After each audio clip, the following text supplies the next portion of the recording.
민주당 지지율 하락세, 물론 큰 추이는 더 지켜봐야 됩니다만 어찌됐든 민주당의 위성정당의 하락세, 그 차이를 조국 혁신당 지지율이 메우고 있다는 이 분석. 그래서였을까요? 오늘자 조선일보 8면입니다. 이재명과 조국 사실상 선거연대에 나섰다. 과거에만 해도 거리두기를 했었는데 조국 전 장관의 신당, 조국 혁신당에 대해서 거리두기를 했는데, 자, 이재명 대표가 그동안 선을 그어왔던 조국 전 장관을 만나 손을 잡은 겁니다.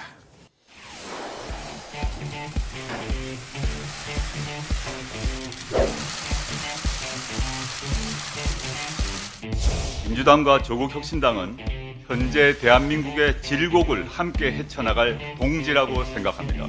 조국 혁신당은 민주당이 의지는 있어도 조심해야 하는 캠페인을 담대하게 전개하겠습니다.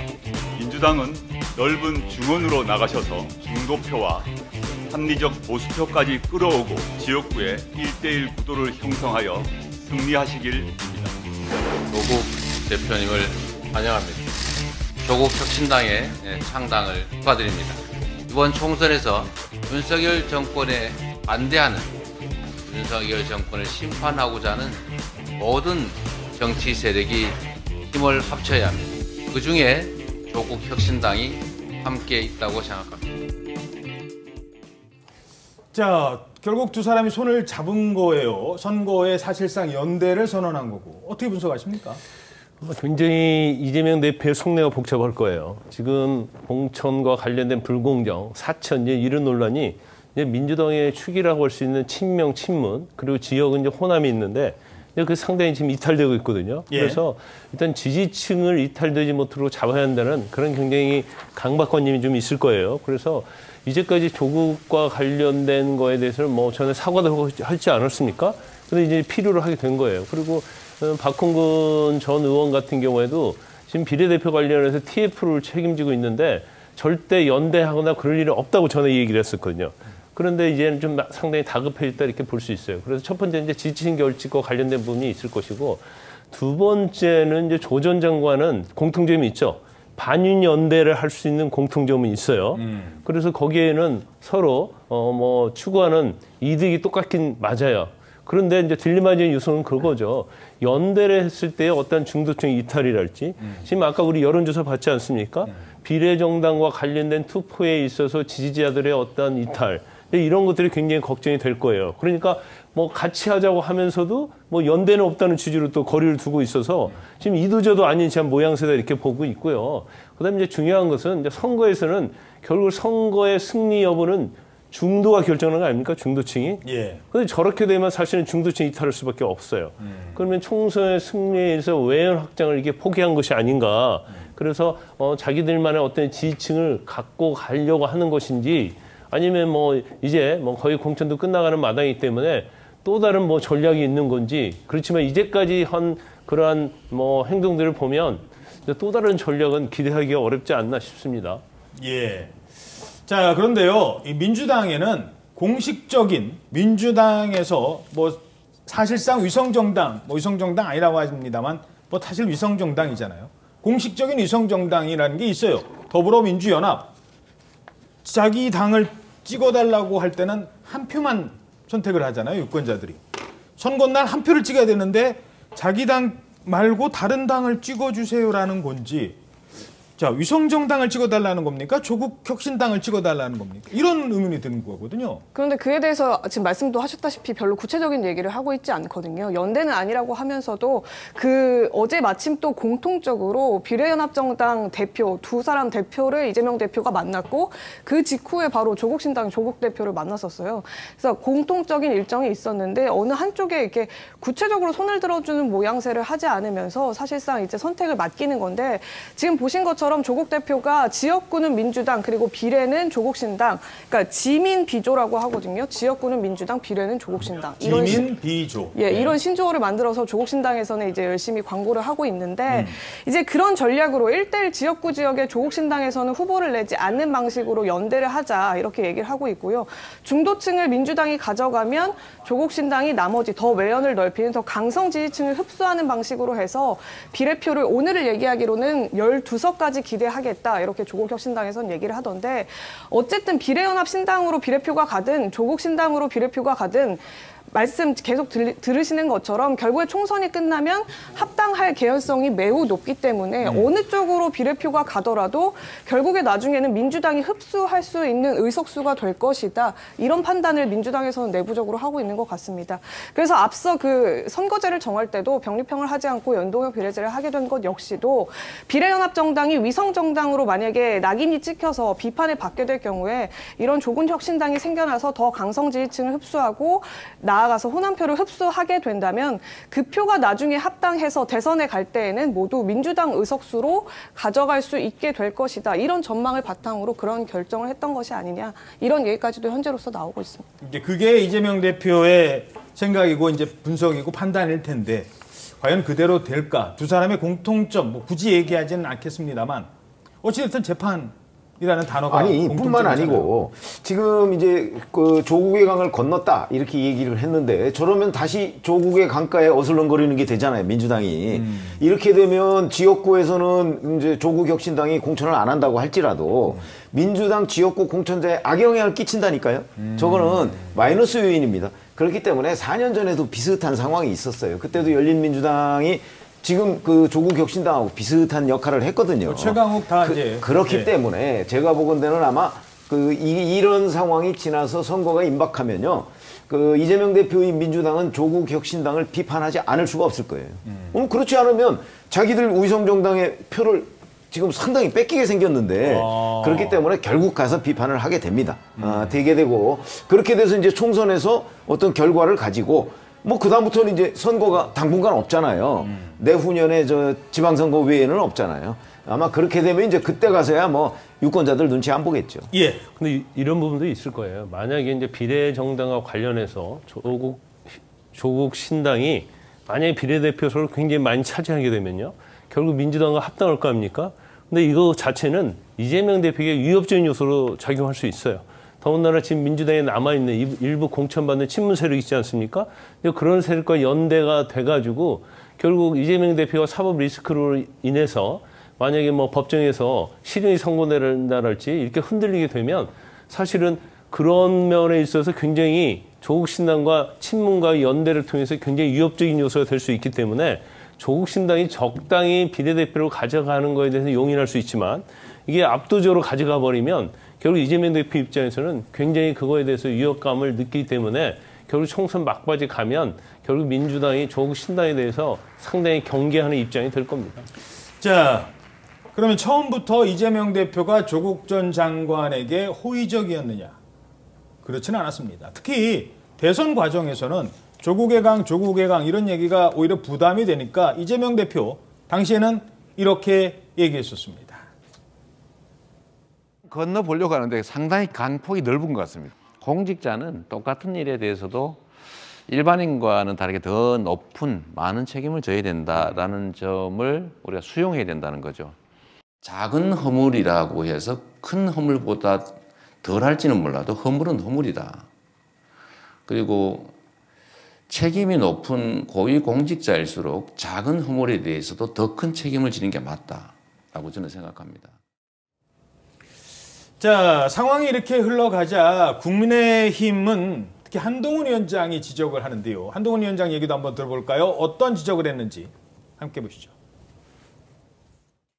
이재명 대표가 민주당이 조국 신당과 연대하지 않는다는 말을 믿으셨어요? 어차피 그러기로 했던 것 아닌가요? 합리적인 사람은 다 내쫓고 그 자리를 위헌 종북정당인 통진당의 후예와 조국 같은 사람으로 채우기로 했다는 거. 제가 이미 말씀드린 바 있었죠. 계획대로 진행되는 것이기 때문에 놀라울 것은 없습니다만 국민에게 대단히 해로운 결합이다. 이제는 정말 이렇게 속내 다 들킨 바에는 그냥 막장으로 가자라는 생각인 것 같습니다. 지난 총선 때까지만 해도 민주당의 우군은 정의당이었습니다. 녹색 정의당. 근데 지금은 녹색 정의당과는 거의 뭐 지금 뭐 헤어진 선거 앞두고 이런 양상이고 대신 통진당 후예라고 일컬어지는 진보당. 지금 논란이 많잖아요. 그리고 조국신당. 과연 이게 민주당의 득이 될까 실이 될까? 어떻게 보세요? 일단 민주당 전체의 선거에서 보면 지역 선거에서 약간의 악재인 건 틀림없습니다. 그런데 조국이란 당사자가 직접 등장했기 때문에 그동안은 민주당이 조국의 강이라는 이름으로 뭔가 대변하려고 했을 때 깝깝하고 답답한 영역이 있었지만 당사자가 직접 나섰기 때문에 어떤 측면에서는 호재입니다. 그러니까 조국은 누구하고 싸울 거냐. 윤석열 대통령과 한동훈 비대위원장하고 직접 싸우는 것이고 구호도 계속 그렇게 나오고 있기 때문에 그런 정면에 있어서 민주당은 약간 피해갈 수 있는 민주당 입장에서는 상대적으로 호재일 수도 있습니다. 또한 뭐냐면 이런 어떤 그 선거 쟁점에 가장 뭐 치열하게 벌어지는 어떤 뭐 표현이 개싸움이라고 합니다. 이런 개싸움은 조국 신당이 하겠다 이런 입장인 거고요. 그리고 이 민주당 내에서 어떤 생각을 가지고 있냐면 이런 그 사법적 탄압에 의해서 조국 가족이 도륙을 당했다. 그렇기 때문에 국민적 일정 정도 뭐랄까 동전심이 있다라고 보는 거고요. 그런 거에 있어서는 비례대표 선거에서는 51%의 승리가 중요하지 않거든요. 그러니까 뭐냐면 비례대표는 그냥 자기들 지지하는 정당은 지지하는 대로 찍는 거고 3%만 넘기면 그렇습니다. 그러니까 이제 지역구에서는 51% 그러니까 무당층과 뭔가 이렇게 유동표가 같이 와야 승리하는데 아하. 이 부분에서는 민주당이 약간 자유로울 수 있는 거죠. 그러니까 조국 부분에 구태여 막 발언하거나 그것을 대변할 이유가 없기 때문에 그런 차원에서 역할 분담이 동시에 벌어지고 있다. 다만 이 통진당이라든지 이런 과거의 이 부분을 그러니까 진보당이라는 이름으로 다시 지금 비례연합 정당을 만들었는데 여기와 조국 신당이 경쟁하는 상태가 돼버리고 그런 상태에서 민주당이 영입을 했던 사람들 상당수를 지역구에 전략 배치를 하긴 했지만 여전히 민주당이 영입됐던 사람들이 지금 보면 한 3명 이상은 못 들어가게 생겼습니다. 예, 그래서 그런 점에서는 서로 싸울 수밖에 없다 이런 생각이 듭니다. 잠깐만요. 요거 하나만 짧게 질문 드릴게요. 물론 뭐 조국 신당에서는 개싸움이라는 표현을 쓰지는 않았습니다. 뭐 그러니까 어려운 싸움은 이쪽에서 그러니까 강한 공격은 조국 신당에 사겠다. 뭐 이런 얘기로 해석이 되는데 아니, 과거 조국 수호 세력이 그걸 주최했던 게 개싸움 운동 본부예요. 그래서 그 말씀을 하시는 거죠. 예. 근데 지금 선거 과정에서는 혹시나 이제 오해가 될 수 있을까 봐. 근데 그냥 그렇게 단순하게 질문 드릴게요. 그래서 조국 전 장관 지금 무죄 받았습니까? 이제 대법원 판결이 남아 있잖아요. 그래서 이제 저렇게 과연 마치 사법리스크에서 완전 자유로운 사람처럼 저렇게 행동하는 것이 맞는가라는 생각이 좀 들고요. 이재명 대표 지금 재판받고 있잖아요. 조 전 장관 재판받고 있거든요. 저는 둘이 뭐 연대하고 같이 가자는데 피고인들의 연대라는 그런 느낌이 좀 들었어요. 그러면 본인은 아마 결국 조국 신당은 비례대표에 중점을 둔 당 아닙니까? 그럼 본인은 비례대표 받겠다는 거죠. 몇 번 받을지 모르겠어요. 이제 앞번을 받겠죠. 2번. 예, 그러니까 그러면 전에 뭐 1번은 여성이니까 근데 전에 그런 말 했잖아요. 만약에 잘못된다 하더라도 나의 동지가 또 나를 대신해서 수행할 것이다 이런 얘기를 한 거 보면 본인도 대법원 판결이 그렇게 결정이 날 거라고 생각하고 있는 것 같아요. 그런데 지금 본인이 비례대표를 받아가지고 만약 당선이 된다고 하면 당연히 실형선고가 될 거 알면서 이제 저런 행동을 취하고 있다는 거죠. 그리고 우리가 뭐 전에도 방송했지만 조국 신당의 그 정책 중에 하나가 대학 입시에 대한 공정성 아닙니까? 굉장히 모순된 행동을 취하고 있지만 결국 본인의 사적 감정에 의해서 현재의 어떤 선거제를 좀 악용하고 있다 이렇게 봅니다. 지금은 이재명과 조국이 손을 잡고 있지만 뭐 뒤에 호칭 빼고요. 자, 뭐 유죄가 났는지 무죄가 날지는 모르겠습니다. 앞으로 대선까지의 과정에서 설사 유죄가 난다 하더라도 조국 전 장관이 뭐 형기면 형기, 뭐 집행유예까지 포함해서 다시 한번 조국 전 장관 머릿속에는 다음 대선에 내가 뭐 어디에 있는지 모르겠습니다. 최악의 경우 뭐 집행유예를 받거나 또는 뭐 교도소에 있거나 이건 표현 죄송합니다. 그렇지 않을 수도 있는데 최악의 경우 그렇다 하더라도 대선 전에 조국 나한테는 기회가 올 것이다라고 생각을 하는 걸까요? 대선까지도 지금 총선은 뭐 조국 전 장관이 한다면. 본인의 그 앞으로 사법 리스크와 관련해서 뭐 본인이 국회의원을 뭐 하루를 하게 될지 뭐 이런 표현도 있고요. 그다음에 여러 가지 생각을 하고 있는 것 같아요. 심지어는 이제 2심까지 지금 징역 2년 실형 선고가 나왔습니다. 법정 구속은 안 됐지만. 자, 그러면 이제 대법원에 넘어가 있는데 대법원에서는 원래대로라면 한 4개월 정도 있으면은 확정 판결이 나와야 되거든요. 예. 이게 2월 초니까 뭐 대개 한 6월 초 그러면 5월 30일부터 임기 시작돼요. 당선되더라도. 그러니까 며칠 못 한다는 얘기가 되거든요. 이제 그런 걸 뭐 본인이 다 예상할 수 있을 거고. 유죄일 경우에는 뭐 일부 아니 그 좀 2심까지 유죄가 나왔기 때문에 3심까지도 유죄가 나올 가능성이 훨씬 높다고 보는 게 합리적인 예측이죠. 예. 그러면 그 이제 그런 것이고. 근데 어느 평론가는 또 뭐 결국 총선이 끝나면 민주당이 조국의 당이 될 것이다 이렇게까지 얘기한 사람도 있던데 저는 그게 불가능하다고 보는 것이 아까 얘기했듯이 3심에서도 유죄가 확정될 가능성이 훨씬 높거든요. 뭐 파기환송되거나 뭐 이럴 가능성이 저는 개인적으로 별로 없다고 봅니다. 예. 그런 관점에서 본다면 지금 말씀하신 2027년에 조국 전 장관이 대선에 출마할 수 있느냐? 저는 불가능하다는 쪽에 훨씬 더 무게중심을 두고 있습니다. 알겠습니다. 자, 그래서 지금 손을 잡았지만 나중에 또 대선을 앞두고는 저 두 사람이 또 저 잡은 손을 어떻게 평가를 할지는 지켜봐야 될 것 같습니다. 진짜 정치는 생물이니까요. 생물이라는 게 어떻게 될지 모른다는 거잖아요. 근데 본인이 한 약속도 내가 지킬지 안 지킬지 모른다는 거는 생물이 아니에요. 다른 사람과의 관계에 의해서 생물인 거죠. 근데 이분은 본인이 한 약속을 했어요. 근데 정치는 생물이라서 글쎄요.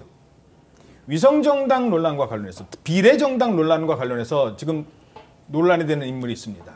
뭐 아시는 분도 있고 이분 뭐 성함 정도는 들어보셨을 거예요. 경향신문입니다. 육면. 자, 진보 진영 매체에서조차 이렇게 비판하고 있습니다. 용해인 유례 없는 위성정당 비례 재선 도전. 비례대표를 보통은 한 번만 하는 걸로 알고 있어요. 비례 가면 다음에는 지역구 나가는 것. 물론 아닌 분도 있습니다.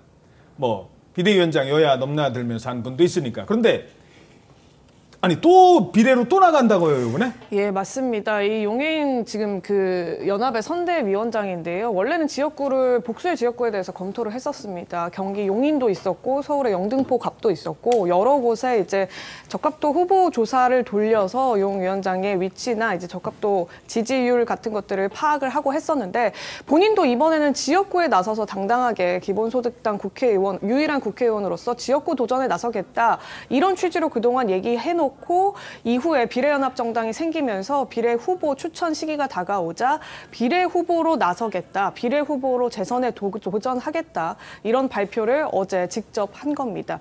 이 부분을 놓고 비례 후보로 재선에 나선 전례가 있느냐부터 시작해서 염치 없다, 몰상식하다 뭐 이런 반발까지도 뭐 여러 가지가 나오는데요. 일단 용 위원장은 본인도 여러 가지 고민을 해봤다면서도 지역구에 어쨌든 출마하게 된다면 기울어진 운동장에서 낙선하더라도 도전하는 모습을 보여야 할지 여부에 대해서까지도 고민을 했지만 방금 말씀드렸던 대로 기본소득당 유일한 국회의원이기 때문에 일단 당선되는 걸 더 목표 우선치에 놓고 내린 결심이다. 이런 취지로 설명하기도 했습니다. 혹시 기자들이 그 질문 안 했습니까?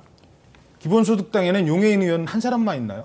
뭐 1인 정당이다, 사당화다 뭐 이런 논란도 있는데요. 다른 후보가 없습니까? 그렇죠. 뭐 원외에 있는 사람을 내서 후보로 올릴 수도 있는 방안도 있는데 일단 그 정당 자체를 지키기 위해서는 그나마 인지도가 가장 높은 본인의 역할이 가장 중요하고 본인의 원내 입성이 가장 중요하다 이렇게 판단을 내린 걸로 일단 내가 원내에 들어간다. 있습니다. 내가 국회의원 되는 게 더 중요하다. 자, 이러면서 물론 뭐 과거를 또 소환하는 건 그렇습니다만 이런 얘기가 나와요. 리틀 김종인이냐 이 얘기는 무슨 얘기인 거예요? 예, 그 김종인 전 비대위원장이 아무래도 국회에서 지난 국회에서 그러니까 내리는 아니죠. 비례대표로만 5선을 한 이력이 있기 때문인데요. 특이하게도 이 김 전 비대위원장 같은 경우에는 정당을 이제 옮겨가면서 비례대표를 해서 국회의원을 한 이력이 있기 때문에 당적을 바꿔서 5선을 한 비례의원은 김 전 위원장이 처음이다. 이런 얘기가 나왔고요. 이 용 위원장이 이번 재선 도전을 놓고 그래서 리틀 김종인이냐 이런 발언까지도 나오기도 했습니다. 그러니까 아니, 당당하게 또 하나 결정적인 차이가 있죠. 김종인 전 위원장이 그 비례대표를 계속 했는데 그거는 본인이 그 당에 기여한 바가 있고요. 그다음에 또 하나는 그거는 위성정당이 아닙니다.